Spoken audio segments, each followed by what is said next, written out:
서로 격려하는 거랑 선행을 서로 격려하는 거랑은 완전 다르지 않습니까?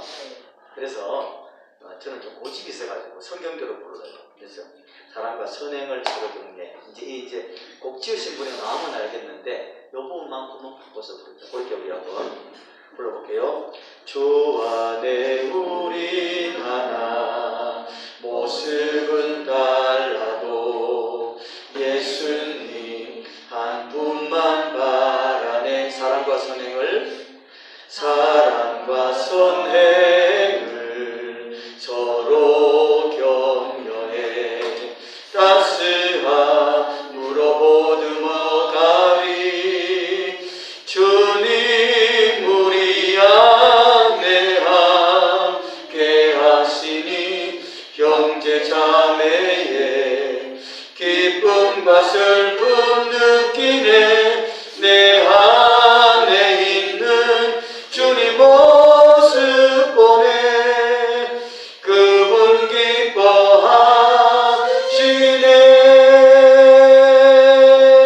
빰빰빰빰. 주님 우리를 통해 계획하시니 간 입술로 찬양하게 하시니. 주님 우리를 통해 계획하시니 너를 통해 하시길 기대해. 주님 우리를 통해 계획하시니 부족한 입술로 찬양하게 하시니. 주님 우리를 통해 계획하시니 너를 통해 하시길 기대해. 기도합니다. 하나님 아버지, 오늘도 이렇게 만나게 하심을 감사합니다. 주님의 은혜로 여전히 우리의 생명이 연장되어서 또 우리에게 주어진 귀한 사명을 받아서 우리가 하나로 만날 수 있도록 은혜 주셔서 감사합니다. 오늘 한 날도 주님의 은혜의 그늘 아래 있게 하시고 주님 손잡고 걸어가는 하루가 되게 하시며 주님께 이끌리는 하루가 되게 하여 주시옵소서. 그러므로 순간 위로가 되고 은혜가 되고 또 힘이 느껴지는 귀한 축복의 하루가 되게 하옵소서. 함께 하실 줄 믿사오며 살아계신 예수님 이름으로 기도드리옵나이다. 아멘. 오늘은 우리가 이제 제 5강인데요. 한 3주 동안 쉬었어, 그죠? 이 강의라는 것도요, 한 3주 쉬니까요. 이게 왜 우리 피아노 반주하는 사람들 왜 반주 한동안 안 하면 손이 뻑뻑해지잖아요. 그 느낌 아시죠? 네. 강의도 한 3주 쉬니까요. 내가 강의 어떻게 했지? 그런 생각이 들어요. 오늘 아주 또 새로운 날인데 처음으로 강의하듯이 강의하는 심정 가지고 한번 가보도록 그렇게 하겠습니다. 자, 오늘 제목은 누가 쫓는 자이며 누가 쫓기는 자인가. 자, 지금 누가 쫓고 있죠? 예, 사울이 쫓고 있어요. 누구를? 다윗을. 그죠? 집요하게 쫓아가고 있어요. 그런데 알고 보면 누가 쫓는 자일까요? 예, 사실은 누가 쫓기는 자일까? 사실 사울이 쫓기고 있는 거죠. 어디 보면 그 마음도 쫓기고 있고 영적으로도 쫓기고 있고 생각도 쫓기고 있는 것이죠. 우리 이제 그런 배경을 가지고 오늘 우리가 함께 볼 본문은 어디까지 가면 사무엘상 24장부터 27장까지입니다. 그래 이제 그 성경 안에서 우리 좀 내용을 살펴보기 원하는데요. 저는 오늘 이 본 강의에 들어가기 전에 좀 마음속에 그런 감동이 요새 많이 느껴지는데 하나님께서 나에게 맡기신 비역이 뭘까 이 생각을 해봐요. 바라보세요. 하나님은 역사의 주관자 맞죠? 네. 진짜 맞습니다. 한 역사의 주관자이신 하나님께서 우리 각 사람에게는 각 사람에게 맡기신 비역이 있겠죠. 네. 분명히 비역이 있단 말이에요. 그러면 각 사람에게 맡기신 그 배역을 얼마나 성실히 해나가느냐, 그것이 우리가 이 땅에 존재해야 되는 가장 큰 의미고 목적입니다. 그러니까 이것을 이루어내는 게 가장 멋진 거예요. 이것보다 더 욕심을 낼 필요도 없고 이게 믿어야 할 필요도 없어요. 정확하게 하나님의 그 뜻, 관역을 맞추듯이 하나님의 그 뜻을 향해 가는 것, 이게 우리의 신앙생활이거든요. 제가 이제 최근에 기도하다가 마음의 갈등이 굉장히 막 뭐라 그럴까요? 곤고하고 지치고 이 어떤 영적으로 말이죠. 목사도 그럴 때가 있어요. 참 어떤 막 괜히 막 어떤 상황 속에 내가 어떤 생각 속에 빠져가지고 그럴 때가 있단 말이죠. 예를 들면 자 교회를 비교해 봅시다. 어떤 교회는 막 되게 큰 교회가 있고 어떤 교회는 작은 교회가 있잖아요. 근데 저는 사실 큰 교회를 하고 싶었거든요. 큰 교회. 몇만 명이 모이는 교회, 뭐 몇백 명 아니고 몇천 명도 아니고 몇만 명이 모이는 교회 저에서 하고 싶었어요. 막 포부를 가지고요. 30대 막 주야 몇만 명을 주세요. 제한 없이 막 그리고 막 몸부림치며 그렇게 달려왔는데 근데 그러다가 보니까 이제 제 나이가 몇 살입니까? 물론 앞으로 세월 좀 남았어요. 언제까지는 아직까지 한 19년 가까이 남았습니다. 아이고 아직 뭐 많이 남았어요. 그런데도 어떤 생각 드냐면 야 이제 지금까지 목회해온 게 18년인데 앞으로 이제 반만 남았잖아요. 그럼 지금까지 이 열매가 이만큼이라면 야 앞으로는 도대체 열매가 빤한 열매가 눈에 보이면서 마음속에서 낙심이 딱 찾아오는 거예요. 이건 또 교회에서는 할 수 없는 말이에요. 교회에서 이런 말하면 우리 목사님이 낙심이 빠져서 큰일 났네 이 생각하기 때문에 괜히 걱정하고 또 이제 심지어 이제 그러면 이제 새 타이어로 갈까 이 생각이 들기 때문에 우리 교회는 그런 생각하는 마음도 없어요. 근데 제 마음속에서부터 교회에서는 말하기 힘들어요. 신학교에서 말하는 거예요. 여러분들 다 사역하시는 분들이고 또 같이 기도하는 분들이기 때문에 그러니까 이 마음속에 이제 뭔가 그게 찾아오는 거예요. 그래서 기도하던 중에 뭘 알게 됐는가 하면 우리가 그 고린도전서의 말씀 보면 사도 바울이 이런 말이 있거든요. 고린도전서 3장 6절부터 보면 나는 심었고 아볼로는 물을 주었으되 자라나게 하시는 분은 하나님이다. 그 말씀이 딱 깨달았는데 이거다 이거 그때부터 마음이 평안이 왔어요. 내가 할 몫을 감당하는 거예요. 내게 주어져 있는 그 시간 동안 내게 주어진 그 일을 감당하는 그 배역에 충실한 그게 내가 할 일이지 하나님이 나한테 그 배역 안 맡겨놨는데 그 배역에 저거 좋다고 그 배역에 뛰어들어가서 하려고 하지만은 하나님의 뜻을 거르칠 수 있다는 거죠. 그래서 내게 맡긴 배역에 최선을 다하자. 내게 맡긴 배역. 그 어떤 사람은 어떤 배역이 있을까요? 심는 배역이 있어. 심는 배역. 그죠? 어떤 사람은 가꾸는 배역이 있다고요. 가꾸는 배역. 어떤 사람은 부지런히 또 수확하는 배역이 그 어떤 배역이 있어요. 그런데 교회 역사 속에도 이게 있단 말이에요. 여러분이 섬기는 교회도 이게 있어요. 분명히 여러분의 교회도요. 누군가 심었어요. 맞죠? 그분은 누군가 심었고 누군가를 또 눈물 흘리며 가꿨어요. 물론 꼭 제가 말하는 것은 목회자만 그렇다는 게 아닙니다. 그 교회를 섬기는 성도들 그러면 그 한 사람 한 사람이 소중함으로 함께 가꾸었단 말이죠. 그런데 수확하는 시기가 있는 교회들도 있어요. 한참 넘기죠. 누가 봐도 그죠. 그러니까 우리가 필요한 게 뭐냐면 내가 심는 자라고 해서 낙심할 것도 없고 왜? 그게 하나님 일에 충실하게 감당하는 거니까. 그냥 가꾸는 일만 한다고 해서 또 걔는 불평할 것도 없어요. 왜 나한테는 일만 시키나? 그럴 것도 없고요. 그러다 해서 수확하는 배역을 맡았다고 해서 교만할 수도 없어요. 마치 자기가 막 다 한 것처럼. 아니요. 누가 심었기 때문에 자기 수확하고 있는 거예요. 누가 가꾸기 때문에 수확하는 거거든요. 그러니까 내게 맡긴 배역에 충실하자. 어떤 배역이 있는가요? 여러분 어느 배역입니까? 충실하게 잘 감당하시기 바랍니다. 오늘 우리가 이제 제5강을 한번 보겠는데요. 모든 역사는 하나님의 손이 있어요.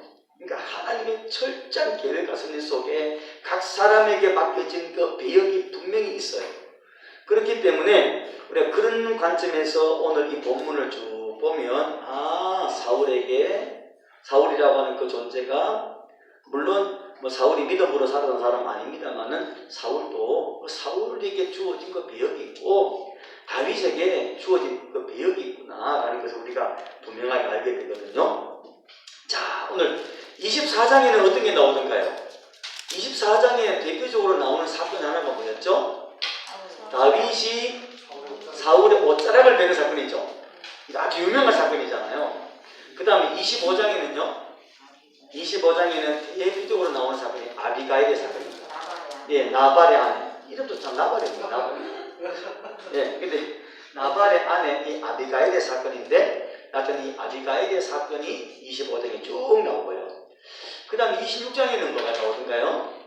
예, 다윗과 사울이 또 두 번째로 만나게 되죠. 하길라산에서 두 번째로 만나게 됩니다. 그 다음에 27장에는요, 다윗이 드디어 블레셋으로 망명을 하면서 사울과 완전히 이제 분리가 되기 시작하죠. 그게 이제 오늘 말씀의 전체적인 흐름인데요. 자, 우리가 일단 먼저 또 함께 나눠볼 것은 그 다윗이 도망을 다니면서 숨는 곳마다 기가 차게 알아내어가지고 사울에게 고발했던 사람들이 있었죠. 어떤 사람들이었던가요? 기가 막히게 여기 가면 여기 숨었습니다 왕이여, 저기 가면 저기 숨었습니다 왕이여. 대표적으로 다윗이 가는 곳마다 기가 차게 알아내어서 사울에게 고발했던 사람들, 그 사람들은 10사람입니다. 10사람들, 10이라고 한 사람들인데요. 우리가 23장 19절 한번 볼게요. 23장 19절 이 사람들의 정체를 한번 봅시다. 23장 19절 읽어봐요. 시작. 그때에 10사람들이 기브아에 이르러 사울에게 나와 이르되 다윗이 우리와 함께 광야 남쪽 하길라산 숲을 요새에 숨지 아니하였나이까. 그 다음에 26장 1절 한번 볼까요? 이제 또 똑같은 사람들인데요. 26장 1절 10사람이 기브아에 와서 사울에게 말하 이르되 다윗이 광야 앞 하길라산에 숨지 아니하였나이까. 그죠? 그래서 이 다윗이 가는 곳마다 기가 막히게 알아내어서 사울에게 제보해 준 사람들이 10사람들인데, 그런데 이 사람들이 왜 이렇게 열심을 냈을까요? 이 사람들의 배역이에요, 배역. 제가 오늘 배역을 시작한 이유가 그겁니다. 이 사람들의 비역이 뭔가 하면요, 10이라고 하는 단어는 재련소라는, 재련소는 뭔데요? 예, 쇠를 깎는 곳이죠. 다듬고, 그죠? 그러니까 지금 누구를 지금 다듬고 있는 거예요? 그렇죠. 하나님께서 이들을 쓰시고 계시는 거예요. 지금 세상의 모든 것은 우연이 없습니다. 다 하나님 섭리입니다. 다 하나님이 쓰시고 계시는 거예요. 각자 역할에 맞게. 심지어 이제 우리가 교회 안에서도 그래요. 이제 목회하다 보면 이런 생각 들 때가 있다고요. 이게 또 교회에서 얘기하면 큰일 나는 건데, 신학교 얘기 되겠잖아요. 네. 근데 이제 그런 게 있어. 가끔 보면, 저 사람은 좀 안 썼나? 왜냐면, 워낙 이게 가끔 그런 사람 있잖아요. 그죠? 목사가 그런 맘 먹으면 안 되는데, 목사도 그런 맘 먹을 때 있더라고. 저 사람은 없었으면 우리 교회. 이런 마음 들 때 있어요. 그런데요, 그 사람 그거 왜 있겠어요? 그럼요. 다 그거요. 결국은 목사 훈련시키는 거예요. 더 철저하게 하나님께 서게 하고, 더 말씀 연구하게 하고, 설교만 하면 딴지 거는 사람이 있다 생각해요. 설교만 하면 맨날 진정국 집사가 전화가 와서, 목사님, 이제 아까 하신 말씀 있잖아요. 그 다음날 설교 나고 또 전화 와. 목사님, 그 신학적으로 그 부분은요, 이게 이러고 저쩌고. 그러면요, 말도 안 되는 소리인데도 그 말 때문에 열받고, 힘 빠지고, 진정국에 꼴도 보기 싫고, 그만 나갔으면 좋겠고, 그런 놈 들잖아요. 네, 근데 다 필요합니다. 그 사람이 그때 이유가 있어요. 아이고, 하나님 나를 사랑하는구나. 그래 생각하면 좋은데 저도 잘 안 되더라고요. 근데 그렇게 많이 저를 자꾸 깨우면서 하는데요. 좀 중요한. 그러니까 10사람들은 누구냐면 이것이 재련소예요. 재련소. 하나님께서 다윗을 훈련시키기 위해서 계속 제보하는 거예요. 왕이여, 나비 저기 숨었어요. 왕이 여기 숨었어요. 계속 제보하는 거예요. 네. 자, 우리 책에 있는 문제 한번 풀어볼까요? 일단. 자, 책에 있는 문제 1번 뭐예요? 엔게디 광야의 어느 깊은 불의 헌신에 있던 다윗은 그 지긋지긋한 사울을 제거할 저로의 기회를 얻게 되는데 다윗은 사울을 죽이는 대신에 이 행동을 하게 됩니다. 이 행동은 무엇이었습니까? 옷자락을 베었습니다. 그죠? 2번 남편 나발의 무지함과 상반되게 지혜롭게 행하여 다윗의 눈에 들었고 그 남편 나발의 사위는 다윗의 아내가 되었던 지혜로운 여인 누굴까요? 아비갈. 예, 이제 혹시 시험 치면 이런 문제 낼게요. 알죠? 제가 시험 문제 내기로 한 게 따로 있죠? 제가 시험 문제 안 줬어요? 네. 제가 줬는데요. 사모님만 주신 거 아니에요? 제가 시험 문제 준 거 기억 안 나요? 네. 저도 아직 안 먹었어요. 뭐 줬는데. 그거 상관관계도. 어? 상관관계도. 친구랑 그렇지. 알고 있네. 예, 맞아. 역시 기억이 좋네요. 제가 시험 문제 그거 드렸어요. 4페이지. 초기에. 예. 제가 어렴풋이 기억나는데 진영 옵션 정확히 기억했어요. 예. 4페이지 나오는 그림. 예, 그 그림 하나만 여기. 오! 네. 제가 이래서 인기가 좋은 거 아니에요? 작가가 하는 거예요, 작가. 자, 첫 번째 사울을 죽일 절호의 기회를 만났던 다윗은 사울을 죽이지 않고 옷자락만 살짝 취하게 되는데 그렇다면 두 번째 다윗이 사울을 죽일 수 있는 기회에 취한 행동은 무엇이었을까요?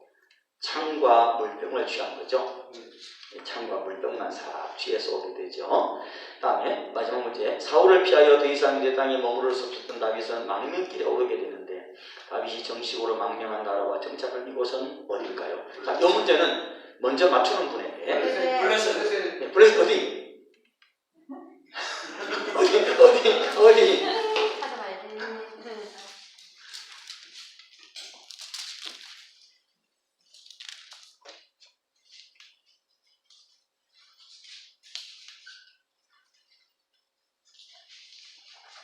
블레셋으로 명명했는데 아기스가 이곳을 줬잖아요.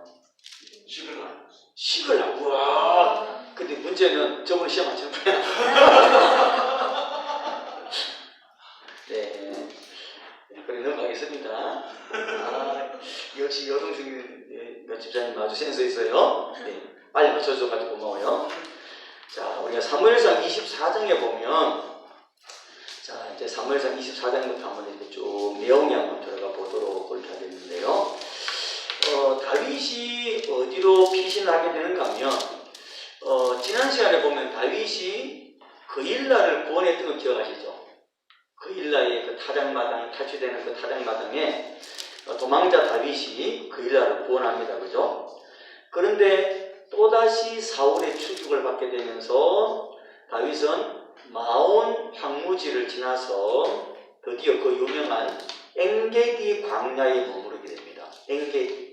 이 엔게디라고 하는 것은요, 제가 이스라엘 가봐서 아는데요. 제가 이스라엘 몇 번 간 줄 아는가? 이스라엘 딱 한 번 갔었어요. 딱 한 번 갔다 왔는데 갈 때는 가봤어요. 근데 그 엔게디라고 하는 이곳은요, 그 광야 같은 이스라엘 그 팔레스틴에서 흔치 않는 녹지입니다. 이 부분, 이곳은요, 산림이 우거져 있고 숲이 우거져 있는 곳이에요. 그래서 아마 그곳으로 피난하지 않았겠나 싶은 생각도 드는데요. 하여튼 다윗이 이 엔게디 광야에 머무르게 되는데 또 누가 고발했죠?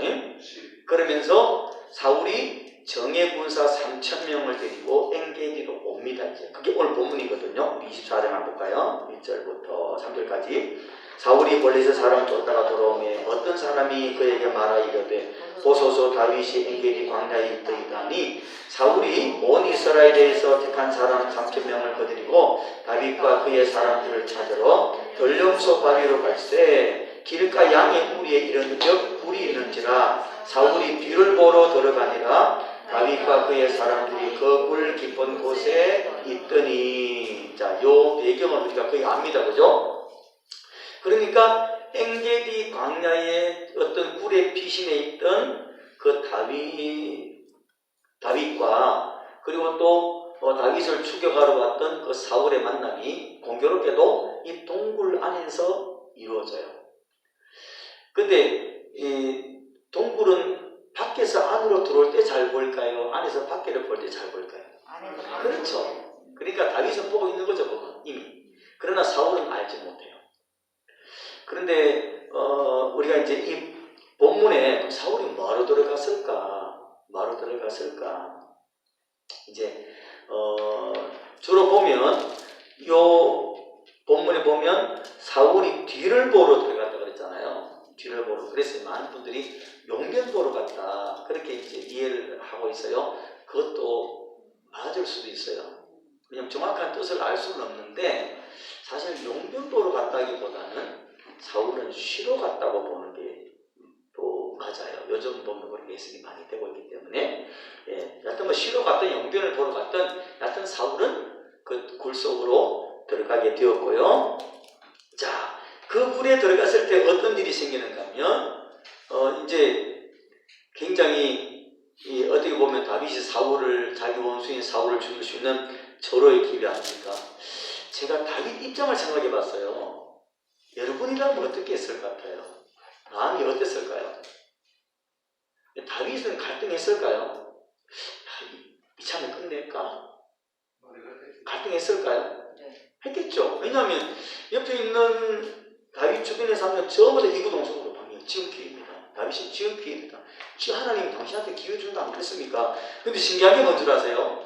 우리가 다윗과 함께 있는 사람들의 말을 한번 봐요. 4절에 읽어봅니다. 4절에 다윗이 사람들이 이르되 보소서 여호와께서 당신에게 이르시기를 내가 원수를 네 손에 넘기리니 네 생각에 좋은 대로 그에게 행하라 하시더니 이것이 그날이니이다 하니 다윗이 일어나서 사울의 겉옷자락을 가만히 베니라. 자 보세요. 다윗의 사람들이 뭐라 그랬어요?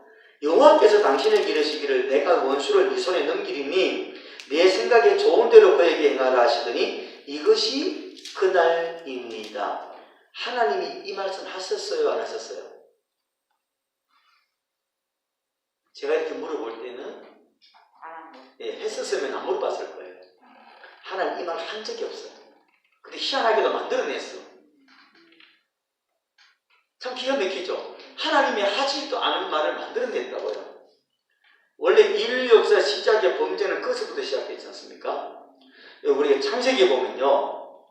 창세기 2장, 창세기 3장 2절 한번 가봐요. 거기 인간이 범죄할 때 보면 꼭 이렇다니까요. 성경은 정확히 알아야 돼요. 자, 창세기 3장 2절. 한번 볼까요? 자, 누가 한번 읽어주세요. 여자가 뱀에게 말하되 금산나무의 열매를 우리가 먹을 수 있으나 금산 중앙에 있는 나무의 열매는 하나님 말씀에 너희는 먹지도 말고 만지지도 말라 너희가 죽을까 하노라. 하나님의 말씀에 너희는 먹지도 말고 만지지도 말라 너희가 죽을까 하니라. 여기서 몇 가지가 틀렸어요? 먹지도 말고 뭐 하지도 말고 만지지도 말고. 하나님 만지지 말라는 소리 했어요? 아니요. 하나님 정령 죽으리라 한마디로 끝냈어요. 그 다음에 너희가 정령 죽을까 하노랍니까? 정령 죽으리랍니까? 그렇죠. 그러니까 인간이라는 존재가 우리가 항상 범하기 쉬운 실수가 그거예요. 말씀을 말씀대로 붙들고 그 말씀이 하신 그대로를 행해야 되는데 우리가 자꾸 의역을 해요. 의역을. 하나님 말씀과 뜻을. 그죠? 그것이 우리의 실수의 이유가 될 때가 굉장히 많다라는 것이고요. 자, 우리가 결국 다윗은 갈등을 했죠. 하여튼 그 옆에 사람들이 막 심지어 말씀을 왜곡하면서까지 왕이요, 지금 왕이 아니지만 다윗이요 지금이 기회입니다 하는 그들의 말에 유혹도 받았지만 다윗은 옷자락만 살짝 떼어냅니다. 왜 옷자락만 뺐다 그랬죠? 그렇죠. 하나님이 기름 부은 종이었기 때문에. 그럼 제가 여기서요 기름 부었다는 것의 의미를 한번 생각해 볼까요? 우리가 성경적으로 보면 기름 부은 직분은 누구 있죠? 왕, 선지자, 제사장, 그죠? 그럼 오늘날 기름 붓는 건 누구죠? 오늘 우리가 흔히 말해서 우리가 흔히 오늘날 기름 부었다고 생각하는 사람 누굽니까? 목사, 장로, 그죠? 그럼 그 말고는 없어요. 이게 여러분 얼마나 우리가 오해하고 있는 부분인지 제가 좀 솔직히 목사로서 제가 어릴 때 성장할 때는 이게 맞는 줄 알았거든요. 제가 신앙생활 해보니까 이거 아니에요. 기름 붓는다는 것의 의미는 뭐냐면요, 하나님이 손에 잡았다는 뜻이에요. 그럼 하나님이 손에 잡을 때 목사만 잡습니까? 장로만 잡습니까? 아니요. 하나님 얼마든지 하나님 세상 잡습니다. 네, 그죠? 그러면 하나님이 손에 잡으신다는 것은 곧 기름 부음이에요. 우리 보면 기도할 때 보면 하나님께서 우리 제가 어릴 때 지금도 기억나는데요. 특히 구미 제일교도 그렇게 기도하죠. 하나님이 특별히 기름 부어 세우신 우리 당연 장로님들 이렇게 기도하죠. 그 기도 좀 안 하면 좋겠어요. 진짜. 그거 부끄러워. 그리고 그 기도를 좋아하는 장로님도 잘못했어요.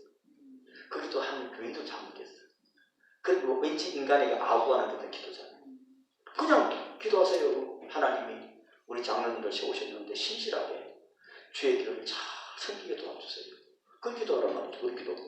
그런데 막 기름 부어 세우신 막 주의 사자 목사님 부생해서 우리 당회원 장로님들까지만 하잖아요.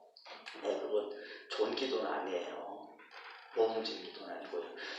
여러분이 기도할 때는 그런 표현보다는 하나님께서 세우셨으니 주의 교회를 위해 값지게 사용하여 주시옵소서. 그 기도가 맞다 이 말이죠. 자, 그래서 우리가 보면 이제 흔히 그런 말 하잖아요. 감히 기름 부어 세운 목사에게 대적해? 들어봤어요? 안 들어봤어요? 들어봤죠? 감히 기름 부은 장로한테 까불어? 들어봤죠? 그게 착각인 거예요. 기름 부었다는 것은 목사기 때문에 기름 중요한 게 아니고 장로기 때문에 중요한 게 아니고 하나님의 손에 잡혀있기 때문에 중요한 겁니다. 그러니까 하나님의 손에 잡고 쓰시는 거예요. 자, 진정우 집사님, 내가 하나님입니다. 나 지금부터 하나님입니다. 이 강의 속에 영어 편집하면 저는 이단입니다. 그죠? 큰일 났어요. 잘 보세요. 자, 집사님 이거 뺏어가요. 뺏어가요. 금방지게 보세요. 그러니까 하나님 손에 잡고 있다니까요. 기름 부었다는 것은 하나님의 손에 잡으셨다는 거예요. 그렇기 때문에 우리가 흔히 말하는 구약의 이제 왕, 제사장, 선지자, 기름 부은 종들 대적 못하는 이유가 뭐냐? 하나님 손에 잡혀있으니까 그런 거예요. 그가 대단하기 때문이 아니고 잘났기 때문이 아니고 그가 뭐 특별한 존재이기 때문도 아닙니다. 하나님 손에 잡혀있기 때문에 그래요. 하나님 손에 잡혀있는 걸 내 마음대로 처리하려고 그러니 당연히 하나님한테 한 대 맞는 거죠. 그런 의미라고 이해하시면 된다 이 말입니다. 자, 그러면 다윗이 결국은 사울이 기름 부음 받은 종이었기 때문에 자기 생각이 사울이 왕으로서의 하나님 앞에 신실한 일꾼이었기 때문이 아니고, 그죠? 기름 부음 받았기 때문에 내가 하나님 손에 있는 저것을 내 마음대로 할 수 없다는 거예요. 그런데 그래서 다윗이 사울을 죽이지 않고 옷자락만 살짝 뺍니다.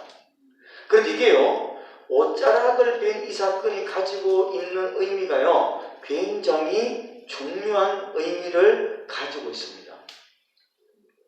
이 옷자락만 뺀 이 사건, 이게 과연 무엇을 시사하는 걸까? 자, 다윗이 사울의 옷자락을 뺀 이 사건이 시사하는 건 뭘까요?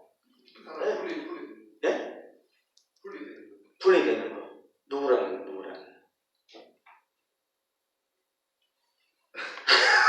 사울의 의미에 끝났다가 그런. 예. 자, 생명의 주인은 하나님이신 거. 예? 생명의 주인은 하나님이신 거. 예, 생명의 주인은 하나님이신 거. 그것도 맞아요. 그죠? 우리 집사님 말씀도 맞고. 자, 그런데 우리가 정확한 의미를 좀 찾아보려면 사무엘상 15장을 봐야 됩니다. 다시. 그럼 사무엘상 15장에 어떤 사건이 나오는가 하면 사무엘상 15장 26절에 가서 보면, 자, 사무엘상 15장 26절 한번 가볼까요? 여기에 보면은, 자, 어떤 사건이 나오는가 보세요. 26절부터 29절까지만 읽어봅니다. 시작. 사무엘이 사울에게 이르되 나는 왕과 함께 돌아가지 아니하리니 이는 왕이 여호와의 말씀을 버렸으므로 여호와께서 왕을 버려 이스라엘 왕이 되지 못하게 하셨음이니라 하고 사무엘이 가려고 돌았을 때에 사울이 그의 겉옷자락을 붙잡으며 찢어진지라. 사무엘이 그에게 이르되 여호와께서 오늘 이스라엘 나라를 왕에게서 떼어 왕보다 나은 왕의 이웃에게 주셨나이다. 자, 보세요. 지금 요 사건은 어떤 사건이었죠? 예, 사울이 그 아말렉을 진멸하라는 하나님 말씀을 거역하고 왕 아각을 살리고, 그죠? 그런 어떤 범죄 사건 아닙니까? 그 일이 있었을 때 사무엘이 사울에게 말하죠. 나는 지금부터 왕과 함께 하지 않겠다. 그죠? 사무엘이 폭탄 선언한 거예요. 지금부터 당신하고는 함께 하지 않겠다 라고 말하고, 이 사무엘이 돌아가려고 할 때 27절에 사울이 뭘 잡았어요? 겉옷자락을 붙잡으니까 찢어졌죠. 자, 그때 사무엘이 뭐라 그럽니까? 여호와께서 오늘 이스라엘 나라를 누구한테 줬어요? 왕에게서 떼어서 왕보다 나은 왕의 이웃에게 주셨어요. 이 이웃 누굴까요? 다윗입니다. 그리고 지금 다윗이 사울의 겉옷자락을 베는 이 사건은 뭐냐면, 본인이 인식하든 인식하지 않든 이미 왕국의 통치권이 누구에게 넘어가고 있는 거예요? 다윗에게 넘어갔다 이 말입니다. 그걸 말하는 사건이에요. 그걸 상징적으로 보여주는 사건이 바로 겉옷자락을 벤 이 사건입니다. 굉장히 중요한 시사성을 가지고 있는 그런 사건이죠. 하나님의 뜻이 이제 이루어져가는 그런 사건인데요. 자, 우리가 이제 사울이 결국은 굴을 떠난 이후에 다윗은 뛰어나가서 사울에게 이렇게 외치죠. 어떻게 외칩니까? 여러 가지인데 8절부터 15절에 쭉 이제 24장 8절부터 15절에 쭉 나오는 말씀이긴 한데 굳이 다 읽을 필요는 없을 것 같고요. 다윗은 여러 가지 말로 이제 사울에게 그 자신의 입장을 말하기 시작하죠. 근데 가장 중요한 말이 뭐예요? 가장 중요한 말. 이 다윗이 사울에게 자기 억울함을 토로하고 왕이여 왜 벼룩 같은 나를 잡으려 합니까? 막 그럴 때 사울이 다윗에게 또 많은 말들을 해요. 많은 말들을. 왜냐하면 아니 자기 죽일 수 있는데 안 죽였잖아요. 자기 같으면 죽였을 건데. 그러니까 사울도 양심이 있는 거죠. 그러니까 이제 사울이 여러 가지 말로 다윗에게 좀 미안하다고 하기도 하고 그런 말도 하는데 그 중에서 가장 중요한 말이 20절입니다. 우리 20절만 한번 볼게요. 시간이 많이 없기 때문에 20절. 보라, 나는 네가 반드시 왕이 될 것을 알고 이스라엘 나라가 내 손에 견고히 설 것을 아노니. 이게 다윗의 고백이에요. 나는 네가 반드시 왕이 될 것을 알고 이스라엘 나라가 네 손에 견고히 설 것을 안다.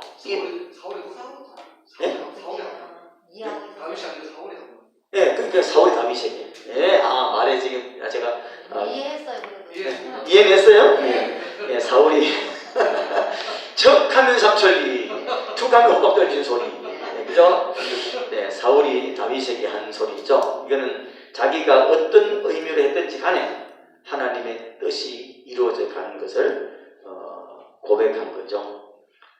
그러니까 그 이전에 사울에 의해서 옷자락이 찢어질 당시에 사무엘이 선포했던 예언을 당사자인 사울과 다윗이 함께 확인한 고백이다. 그렇게 보시면 돼요. 그러니까 부지중에 던진 말일지라도 그 고백 속에 하나님의 섭리가 나타나고 있다라는 것이고요. 우리가 이제 25장에 보면 아비가일의 사건 나오는데요. 이 아비가일의 사건 통해서 하나님은 다윗에게 뭘 알게 하시고 싶으실까? 자, 24장에서 지금 어떤 상황이 있었어요?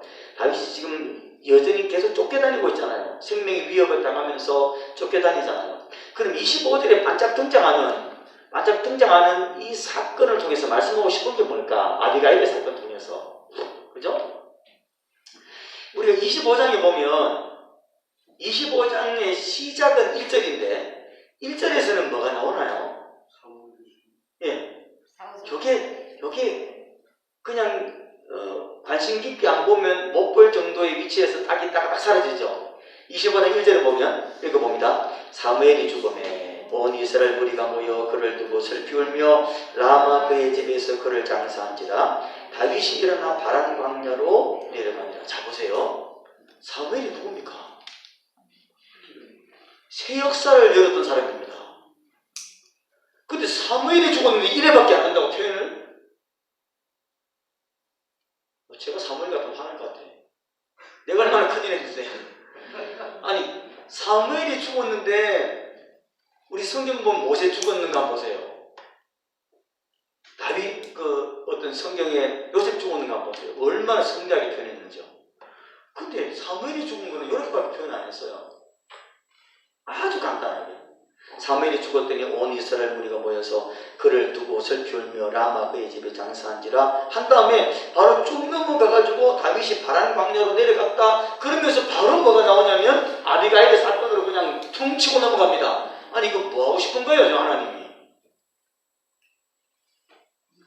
목사님이 합니까? 우리가 합니까? 그런데 여기 보면요, 나름 하나님의 섭리를 보게 되는 거예요. 하나님은 이 사건을 통해서 다윗에게 시사하고 싶은 게 반드시 있어요. 하나님 이 사건을 통해서 다윗에게 알게 하고 싶은 게 있다 이 말이죠. 아내가를 통해서 예. 다시 한번 재인식시키는 당신은 왕이 될 거니까 예. 생명을 죽이지 말라. 예. 조금 더 정확하게 디테일하게 말씀하셨으면 100점인데.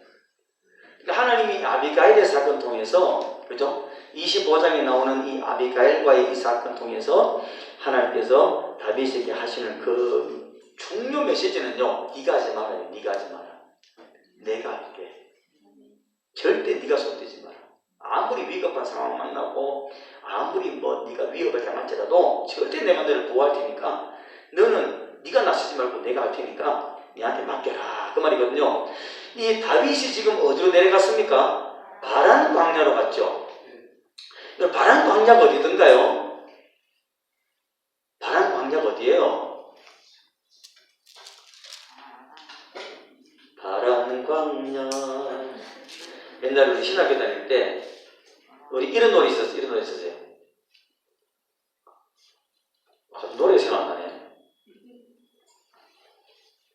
요단강 푸른 물에 고기 잡던 배들로 아닌가? 된다. 노래 된다. 자, 보세요. 바란 광야는 어딜까요? 이거는요, 이스라엘 백성들이 이제 출애굽을 해가지고 광야 생활 시작했잖아요. 이제 호렙산에서 1년 동안 훈련받죠. 말씀 듣고. 호렙산 아니고 그 뭐죠? 시내산에서 1년 동안 말씀을 듣고 그들이 하나님 율법을 수여받은 다음에 그들이 드디어 떠나서 어디로 가느냐? 바란 광야로 갑니다. 근데 이스라엘 백성들은 이 바란 광야에서 얼마를 지내는가 하면요, 38년을 지냅니다. 약 38년. 우리가 이제 흔히 이런 말 하잖아요. 우리 광야를 설명할 때 좀 더 은혜롭고 또 이해가 잘 돼가기 위해서 이스라엘 백성들 광야 뺑뺑 돌면서 광야 생활들, 그런 표현 들어봤죠? 네. 광야 뺑뺑 돌면서 광야 생활. 근데 뺑뺑 안 돌았어요. 정확히 말하면 이들은 38년 동안 바란 광야에 있었다고요. 바란 광야에서요, 거기서 목축도 했어요. 심지어 우리가 생각하면 그냥 천만만 치고 살았다고 생각하시면 안 돼요. 목축도 했어요. 이들이. 그러니까 여하튼 그 바란 광야에서 38년 동안을 그들이 살게 되는데, 그러면 이 결국 이스라엘의 광야 생활 아닙니까? 하나님이 그들을 훈련시킨 기간. 그러니까 다윗이 바란 광야로 갔다는 건 뭘 말하는 걸까요? 하나님이 뭘 받으러 가는 거예요? 훈련 받으러 가는 거예요. 그렇죠? 그런 의미를 갖고 있다라는 것을 우리가 알게 되는 거죠. 자, 그 훈련은 어떻게 받아야 됩니까? 우리 민수기 10장 한번 볼게요. 하나님 앞에 훈련 받을 때는 이런 모습을 받아야 돼요. 민수기 10장 33절 한번 볼게요. 자, 하나님이 훈련 받는 그들에게 어떤 역사를 펼쳐가셨는지 민수기 10장 33절부터 읽어봅니다. 시작.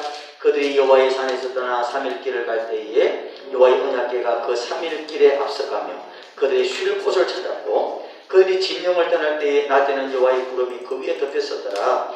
괴가 떠날 때에는 모세가 말하되 여호와여 일어나사 주의 대적들을 흩으시고 주를 미워하는 자가 주 앞에 도망하게 하소서 하였고, 괴가 쉴 때에는 말하되 여호와여 이스라엘 종족들에게로 돌아오소서 하였더라. 아멘. 이게 이제 훈련받는 우리의 삶입니다. 이걸 훈련시키는 하나님이 우리를 광야 같은 세상에서 훈련시키실 때 다른 것 훈련시키시는 게 하나님 뜻이 아니고요, 하나님이 시키는 대로, 하나님 말씀하는 대로, 맡겨진 그 배역대로 잘 감당하고 순종하는 거, 그걸 하나님 훈련시키시는 거거든요. 우리 잘 감당하자고요. 하나님 맡기신 그 배역을. 그러면 우리의 인생은 성공하는 겁니다. 돈 많이 못 벌어도 성공하는 거고요. 근데 주로 성도들은 돈 많이 못 벌어도 성공하는 거거든요. 그래서 제가 항상 그런 얘기하죠. 여러분 하나님 삶을 성공하시고 하나님 여러분에게 보너스로 돈도 주시고 집도 주시고, 그때부터 아멘 나와. 그때부터 아멘. 집도 주시고 아멘. 차도 주시고 아멘 막 나와. 그러니까 그런데 항상 그 출발점이 뭐냐, 하나님이 그 배역을 잘 감당해내는 거예요. 그게 핵심인 거죠. 자, 이제 우리가 아비가일의 사건이 나오는데요. 이 아비가일의 사건 속에서 가장 중요한 포인트가 뭘까요? 이 아비가일이 현명한 말을 했는 것도 있고요. 또 아비가일이 다윗의 아내가 된 것도 아주 참 놀라운 사건이기도 하지만, 이 사건을 통해서 정말 하나님 알게 하시고 싶은 게 뭐였을 것 같아요?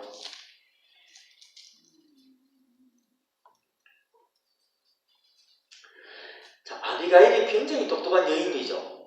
예, 남편 나발은 참 진짜 이름이 나발이에요. 아비가일이 오죽하면 그랬을까요? 아비가일이 다윗에게 오죽하면 내 남편 이름이 나발이겠습니까? 참 그런 남편 되면 큰일 났는데, 여튼간에 그 나발이 다윗의 그 어떤 선한 부탁, 어떻게 보면 좋은 날 아니냐, 우리 같이 좀 먹자. 그랬을 때 나발이, 그죠? 얼마든지 좋게 할 수 있어요. 그 사람 부자거든요. 엄청난 부자입니다. 그런데 이런 지하에 거절하고, 그리고 거절할 뿐만 아니고 더 큰 문제가 뭐냐면 다윗을 못 오겠어요. 뭐 근자의 왕으로부터 도망친 놈이 있다 그러면서 다윗을 굉장히 비하시키죠. 그 말에 다윗은 분노했어요. 그제 칼을 들었어요. 칼을 들고 그 나발을 응징하려고 했던 겁니다.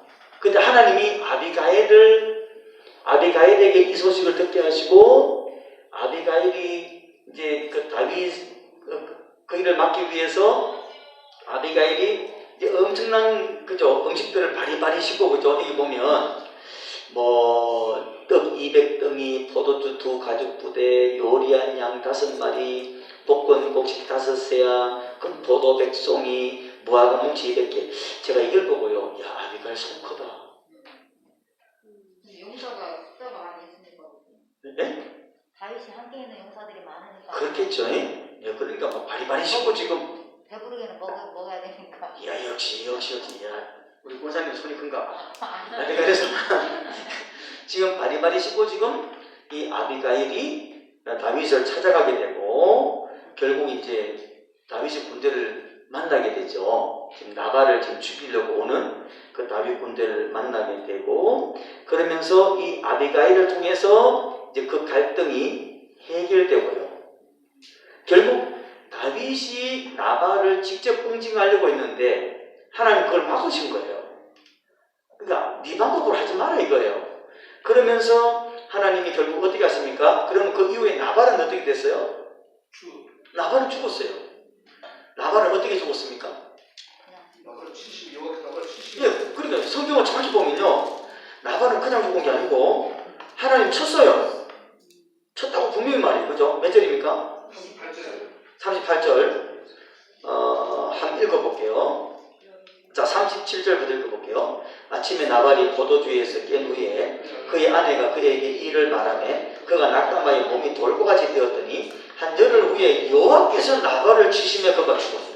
하나님 쳤대요. 그래 쉽게 말하면 다윗 네가 하지 마라 이거예요.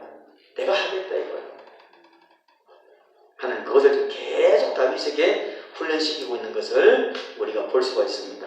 그래서 나중에 이제 다윗이 뭐래 그러죠? 39절에 보면 나발이 죽었다함을 다윗이 듣고 이르되 나발에게 당한 나의 모욕을 갚아주사. 하나님 갚아주사. 다윗이 보는 거죠. 그거를. 하나님은 내 손으로 하게 하지 않으시고 하나님이 직접 하시는구나. 하나님께서 갚아주사.